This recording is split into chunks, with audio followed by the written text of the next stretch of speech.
पढ़ने वाले हैं क्लास 10 के चैप्टर 6 का the most important topic that is Thales theorem और we can say BPT. BPT का मतलब होता है बेसिक प्रोपोर्शनैलिटी थ्योरम। अब ये थ्योरम इंपॉर्टेंट इसलिए है क्योंकि हर साल ये एग्जाम्स में पूछी जाती है। इट्स गारंटी, या तो ये आपके बोर्ड एग्जाम में आ सकती है या तो आपके जो जनरल टर्मिनल एग्जाम्स होते हैं, जो आपके P1 P2 होते हैं, उस पॉइंट ऑफ व्यू से भी आपकी जो थेल्स थ्योरम है that is the most important theorem. ठीक है, तो चलिए हम स्टार्ट करते हैं Thales theorem. One more thing, आपको जो थेल्स थ्योरम एग्जाम में पूछी जाती है तो जरूरी नहीं है कि उसका स्टेटमेंट गिवन हो। सिंपल आपको क्वेश्चन आ जाएगा state and prove Thales theorem, या तो क्वेश्चन घुमा के पूछ सकते हैं state and prove basic proportionality theorem और बीपीटी।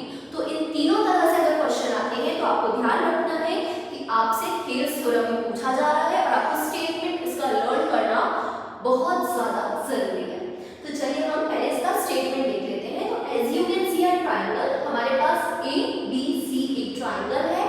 मैंने इस ट्रायंगल पे एक पैरेलल लाइन ड्रॉ कर दी है that is EF and this EF is parallel to what BC। ठीक है, तो इसका स्टेटमेंट है जो थेल्स थ्योरम का वो ये कहता है कि if a line drawn parallel to one side of a triangle, मतलब ट्रायंगल की किसी एक साइड के पैरेलल अगर आप दूसरी लाइन ड्रॉ करते हो and if it intersect the other two sides at two distinct point, मतलब अगर ये पैरेलल लाइन उसी ट्रायंगल के बाकी दो साइड्स को दो अलग-अलग पॉइंट पे क्या करती है, इंटरसेक्ट करती है। इतना समझ आया? So it will divide the other two sides in the same ratio, मतलब ये जो पॉइंट है या जो लाइन है ये उस ट्रायंगल के बाकी दो साइड्स को, मतलब कि इसको और इसको सेम रेशियो में डिवाइड करेगी। अब रेशियो मतलब क्या हो जाएगा, यहां से हमें पता चल गया कि प्रूफ क्या करना है हमें। तो यहां पर हम लिख लेते हैं to prove AE upon BE, AE upon EB भी लिख सकते हैं हम इसे। तो AE upon EB is equal to AF upon FC, AF upon FC। So this is our aim, this we have to prove कि हमारा ये दो साइड्स का रेशियो इन दो साइड्स के रेशियो के इक्वल होगा। अब चलिए हम इसका प्रूफ स्टार्ट करते हैं। तो ये स्टार्ट कैसे होगा, पहले हम ट्रायंगल लेते हैं AEF। तो इन ट्रायंगल AEF, अब इस AEF ट्रायंगल में अगर हम इस साइड से देखें तो हमारा बेस क्या हो जाएगा, AE हो जाएगा।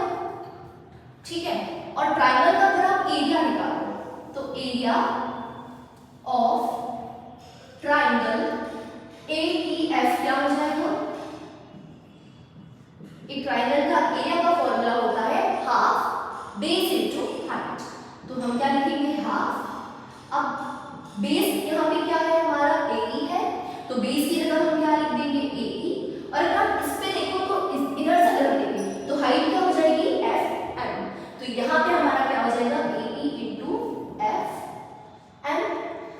अगर आपको इतना समझ आ गया है तो बाकी के पॉइंट्स बहुत ज्यादा इजी हो जाएंगे। हाफ बेस इनटू हाइट हमने ले लिया इस ट्रायंगल में। ठीक है, सिमिलरली अगर हम ट्रायंगल की बात करें तो इन ट्रायंगल EBF, याद रखिएगा आपको ये वाला ट्रायंगल लेना है, ऊपर वाला। ठीक है, EBF। तो इन ट्रायंगल EBF यहाँ पे एरिया क्या हो जाएगा इसका, हाफ। EBF में हमारा बेस क्या रहेगा, EB होगा,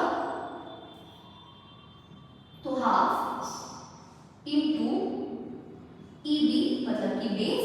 अच्छा, अगर हम देखें तो यहाँ पे एक ही लाइन पे दोनों बेसेस आ रहे हैं, तो जो हाइट यहाँ पे FM इसकी रहेगी, इसकी हाइट भी हम FM ही ले सकते हैं। तो यहाँ पे इसकी हाइट क्या हो जाएगी FM। ठीक है, तो हमने इन दोनों के लिए देख लिया हाफ बेस इनटू हाइट। यहाँ पे भी बेस हमने EB रखा और हाइट हमने सेव कर दी दैट इज FM।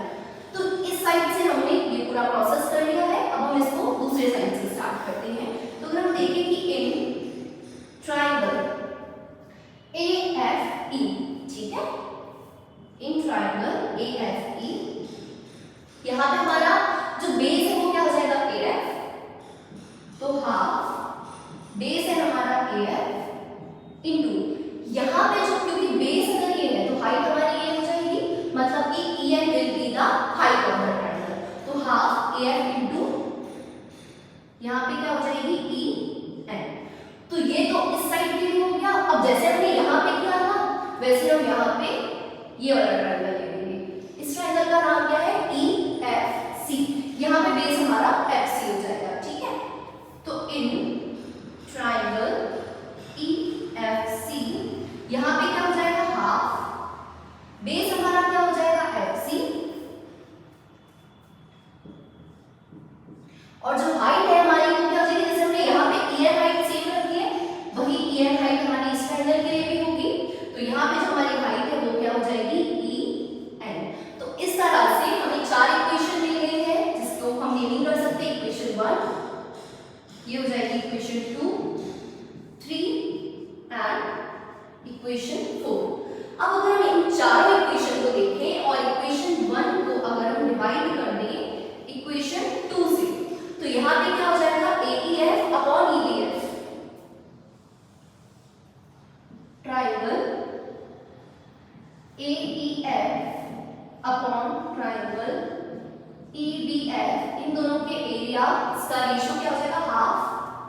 यहाँ पे हम AEF की जगह पूरी इसकी वैल्यू पुट कर देते हैं, तो AF की वैल्यू क्या है हमारी half into AE into FM, ठीक है, हाफ AE FM। इक्वेशन 1 हमने एज इट इज न्यूमरेटर में लिखी, अब डिनोमिनेटर में हम ये वाली इक्वेशन लिखेंगे हाफ EBFM, हाफ EBFM। अब अगर आप यहाँ पर देखें तो हाफ से हाफ कैंसिल आउट हो जाएगा, FM से FM कैंसिल आउट हो जाएगा, तो यहाँ पे हमें क्या मिल जाएगा triangle AEF upon triangle EBF is equals to AE upon EB, है ना, ये मिल गया। अब सिमिलरली अगर आप इक्वेशन 3 और इक्वेशन 4 को डिवाइड करेंगे, मतलब ये इक्वेशन 3 है हमारी और ये वाली इक्वेशन क्या है 4, तो अगर आप इसको डिवाइड करेंगे तो देखिए हाफ से हाफ कैंसिल आउट हो जाएगा, EN से EN कैंसिल आउट हो जाएगा, तो क्या मिल जाएगा AFE। Similarly triangle AFE upon triangle EFC, triangle EFC is equals to, अब क्योंकि मैंने यहीं पे कैंसिल आउट कर दिया है तो वैल्यू क्या आ जाएगी AF upon FC, AF upon FC।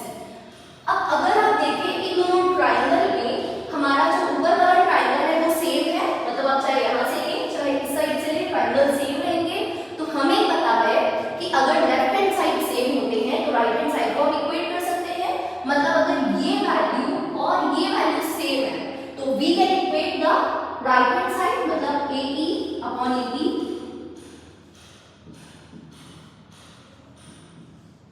is equal to AF upon FC, है ना।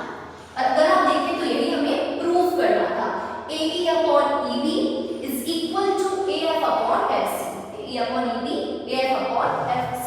तो इस तरह से हमारा जो बेसिक प्रोपोर्शनैलिटी थ्योरम है या थेल्स थ्योरम है उसका प्रूफ क्लियर होता है, ठीक है, हैंस प्रूव्ड।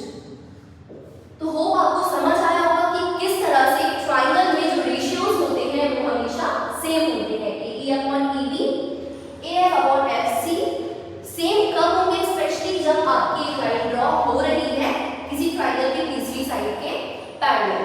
तो होप ये थ्योरम आपको अच्छे से समझ आई होगी, इसको स्किप करने की गलती आप बिल्कुल भी एग्जाम में मत करेगा।